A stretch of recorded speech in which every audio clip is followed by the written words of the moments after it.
É uma questão de estudo mesmo que ele estava fazendo. E o cabelo cacheadinho que, vocês estão vendo, no fundo tem uma árvore. E não é uma árvore qualquer, é uma árvore de junípero, que em italiano é ginepro. Aí o jogo de palavras com a Ginevra Debente, ele adorava fazer os jogos de palavras nos quadros dele. Nós sabemos que a Ginevra era uma mulher triste, vivia doente, nunca teve filhos, então talvez isso explique um pouco essa melancolia do retrato. Talvez ele esteja, na verdade, fazendo um retrato psicológico dela aqui, né? O que explica, talvez.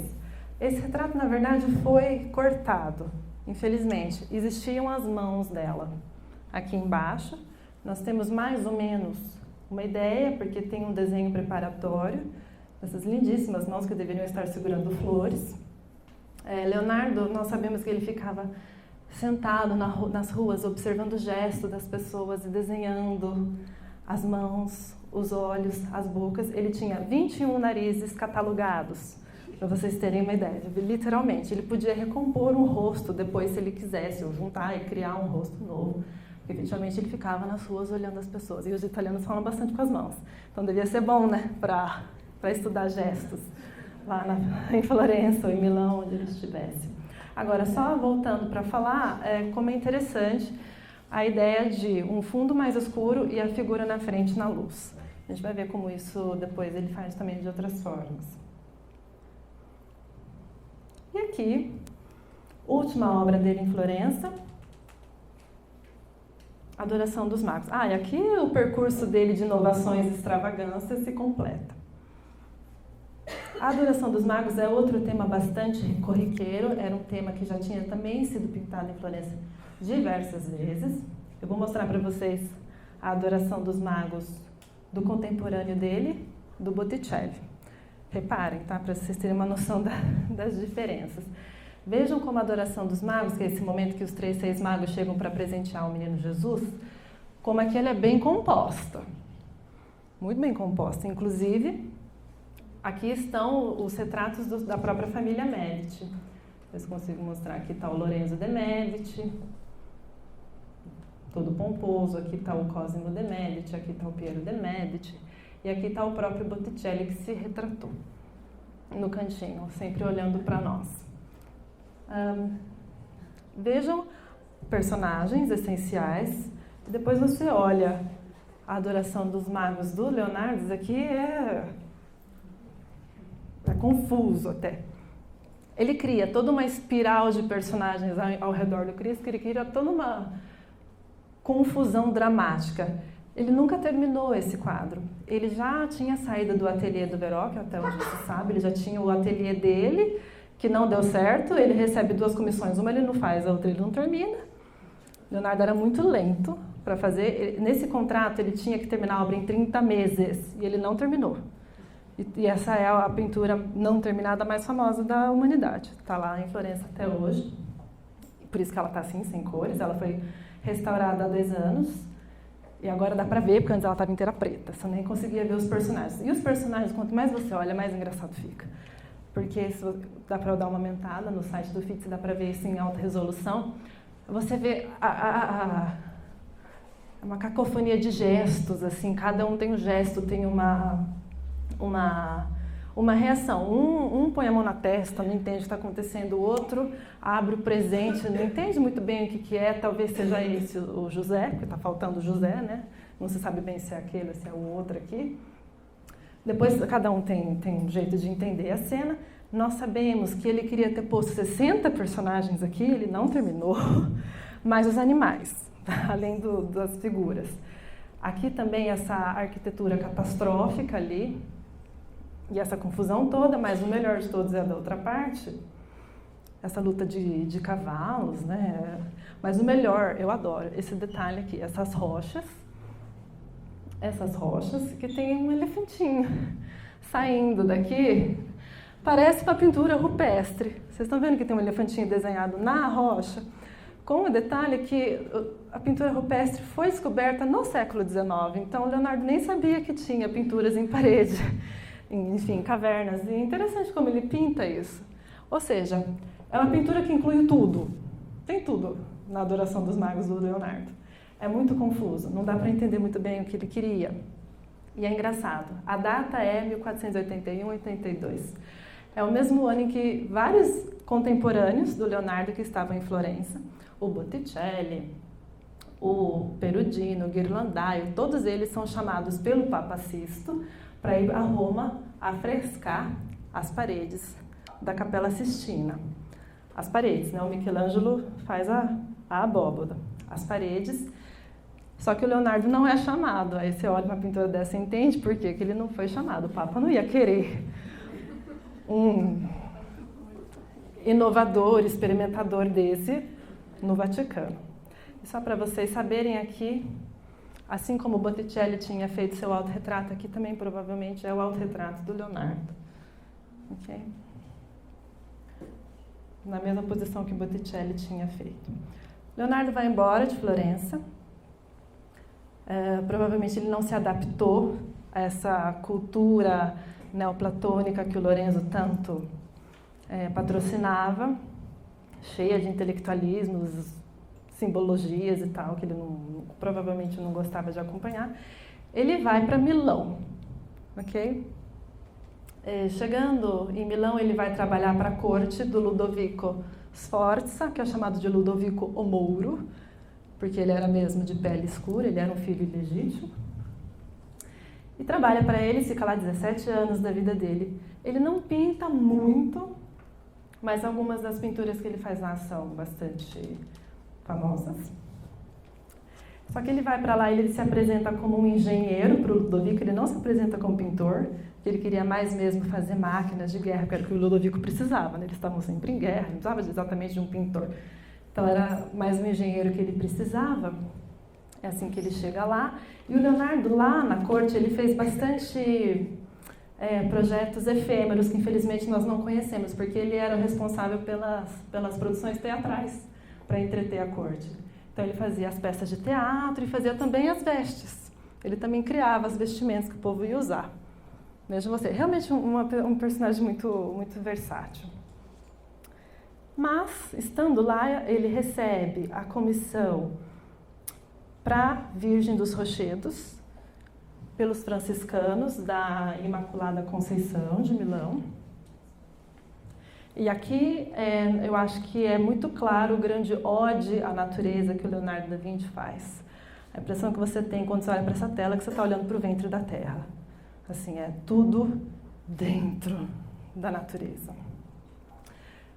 Figuras na frente, esse fundo escuro atrás. E aqui a gente vê como ele já estava muito maduro nos seus estudos de luz, principalmente. Todos os personagens são modelados a partir da luz. Vocês conseguem reparar. E assim, o braço direito da Virgem está mais perto da luz, então ele é um pouco mais claro. Aqui é mais escuro, porque ele está mais longe da luz. É uma pena que a gente não tem imagens muito boas, tá? Infelizmente. Mas é essa a ideia. Mais incidência de luz, mais claro. Menos incidência de luz, não é que é mais escuro, mas ele vai fazendo uma gradação do tom, do próprio tom, aos poucos. Ele não vai colocar exatamente mais intenso do outro lado. Ele vai graduar aos poucos. Tudo é muito pensado no Leonardo da Vinci, é muito minucioso. E aqui a gente percebe como ele não usa a perspectiva de ponto de fuga único, ele usa a perspectiva de cor e aérea. Você é jogado para lá, na verdade, você não é jogado para o centro. Na verdade, você até é jogado para o centro em função da construção piramidal. Você até olha para a Madonna, depois seu olho desvia para lá, porque ele faz essa gradação do mais escuro para o mais claro, que é a perspectiva de cor, e também a perspectiva aérea, porque vai ficando cada vez menos precisa a pintura, quanto mais longe você está. Agora, é muito engraçado. Tinha um contrato para ele fazer essa Madonna. O contrato previa que ele pintasse, se eu achar eu falo, a Virgem, o Menino Jesus cercado por anjos, pintados à perfeição, estava escrito no contrato, e 2 profetas. O que ele faz? a Virgem, um São João Batista, que não estava no contrato, o menino Jesus e um anjo só, sem profetas. Leonardo desobedece. Não consegue obedecer. E aqui tem um erro absolutamente complicado, assim, uma blasfêmia feia. Por quê? Porque aqui está a Virgem, esse é São João Batista e esse é Cristo. Como que a gente sabe? Porque é Cristo que está abençoando São João, que reconhece efetivamente o Cristo da outra parte. Mas esse anjo aponta para São João Batista. Isso é um erro. É um erro. Não podia. Nós sabemos hoje, pelos infravermelhos, que o Leonardo hesitou se ele ia colocar esse dedo ou não, na preparação não tinha, ele só incluiu na pintura. Agora, por que ele inclui? Não sei. Por que ele aponta para o São João Batista? Não sei. A atmosfera é absolutamente misteriosa também dessa mão aqui, que teoricamente seria para abençoar o menino, mas está muito longe, no meu entender. Eu não sei também o que significa essa mão. Eu adoraria estar aqui dando grandes revelações sobre a pintura de Leonardo, mas infelizmente não é assim. Fato é que parece que os franciscanos não aceitaram e eles tiveram que fazer uma segunda versão. Essa daqui ainda é a primeira, só coloquei um pouco para a gente ver como que, dependendo da imagem que a gente encontra na internet, muda a obra, né? Vocês estão vendo, né, gente? Vocês viram, né? Faz bastante diferença. E ali um detalhe da pintura que vai esfumando para o fundo. Ele tem que fazer depois uma segunda versão que está em Londres, a primeira está em Paris, a segunda está em Londres. Está exposta como sendo de Leonardo da Vinci, mas é provável que... Não é que é provável que não seja, mas tem grande probabilidade de não ser. Eu acho muito difícil que o Leonardo tenha repensado a sua obra. Ele provavelmente deixou para os discípulos deles refazerem. Ele deve ter dado, digamos, o copyright, assim, gente, ó, pode refazer aí para mim. A segunda versão é mais correta, né? Aqui o Jesus já tem um papel um pouquinho mais central, né? As auréolas são adicionadas. São João é mais reconhecível, porque ele está com a cruz, que ele sempre carrega, né, na sua iconografia. E o anjo não comete mais o erro brutal, né, de apontar para o São João Batista. Mas como tem 20 anos de diferença entre uma pintura e outra, talvez não seja do Leonardo. Acho que seria muito difícil ele repensar o que ele fez. Mas não sei, está exposta como sendo dele. Ok, então a gente está vendo como... Vocês estão dando para... Tá ok? Ok. Eu não estou mostrando todas as obras, tá? Estou só mostrando algumas. Então, a gente está vendo como, na verdade, a pintura para ele era um laboratório onde ele colocava os seus estudos de ótica, de luz. Em Milão, ele leva essa questão da perspectiva assim, ao máximo dos seus estudos.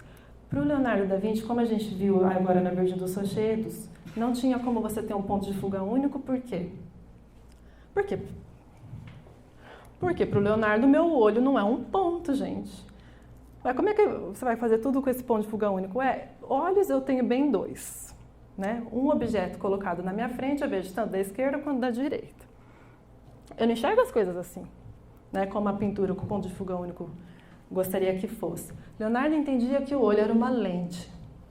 Ele já entendia isso. O olho é uma lente. E você vai reelaborar tantas coisas que vão chegar, tantos pontos, digamos assim, que vão confluir nessa lente, e você vai reelaborar em base à luz. A visão é subjetiva. Ele já entendia também que a gente recebe a imagem invertida. Só que ele não entendia como que a gente não vê invertido. Isso foi só descoberto depois. Efetivamente a gente vê invertido e depois o nosso cérebro recodifica e desinverte. Ele não tinha entendido ainda, mas ele já tinha entendido que a luz que o olho era uma lente. Por isso que ele nunca fez nada com ponto de fuga único dessa forma e inventou todas as outras perspectivas. Linear, de cor e aérea. Leonardo também teve a ideia de fazer um tratado da pintura, só para vocês saberem. Eu vou deixar aqui só uma das outras folhas dele. Como vocês estão vendo, são folhas. Como o papel era caro, ninguém jogava papel fora, né? Então, tinha que caber o maior número de coisas, né? e a escritura dele efetivamente era espelhada, como vocês já devem saber. Não porque ele não queria que ninguém soubesse o que ele estava escrevendo. Se ele não quisesse, ele não iria escrever, né? Até porque é muito fácil de você ler, só você ler ao contrário. Ele fazia efetivamente porque ele era canhoto. Na verdade, ele era ambidestro, mas ele escrevia mais com a esquerda. E para ele não ter que borrar o que ele escreve, porque o canhoto borra, né, o que escreve. Então, ele escrevia para a esquerda exatamente da mesma forma que ele escreve para a direita. Então, se eu faço o O assim para a direita, eu vou fazer o O assim para a esquerda.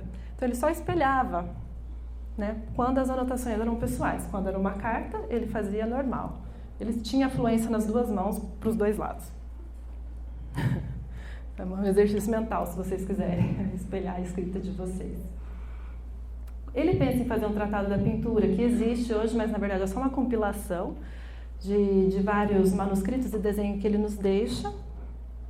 Aqui seria um deles, mas vocês estão vendo, são várias anotações juntas aqui, é como a luz passa dependendo de tal posição, e ali também como que uma bola é vista, não sei quanto, nossa, é meio complicado. Mas esse tratado da pintura é interessante. Até hoje ele é estudado, ele foi, na verdade, compilado 20 anos depois da morte dele, pelo um dos discípulos dele, que era o Salai. Mas por que ele dava tanta importância para a pintura, o Leonardo da Vinci? Por que será? Porque para ele, a arte da pintura era uma coisa mental e era uma forma de conhecimento. A pintura para ele era uma ciência visual. Isso é uma grande sacada de Leonardo da Vinci, é uma ciência visual.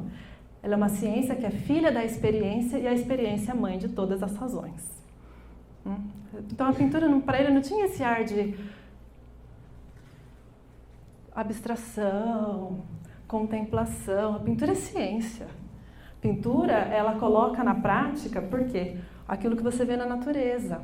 Você tira da natureza, a partir de uma observação direta, investigativa, você tira o seu conhecimento e você reproduz a natureza, a perfeição na pintura. Okay? Por isso que ele dava tanta importância para a pintura, e é engraçado, porque ele abre o tratado com uma comparação entre pintura e escultura. Quem era o grande escultor rival dele? Michelangelo. Então ele fala mal da escultura, talvez para dar uma cutucada no Michelangelo. Vejam lá o que o Leonardo fala, que o fazer escultura é mecanicíssimo, com frequência acompanhado de muito suor, combinado com pó, convertido em pasta. Com a face empastada e todo enfarinhado de mármore, o escultor parece um padeiro, e coberto com minúsculos cascalhos, parece que nele nevou.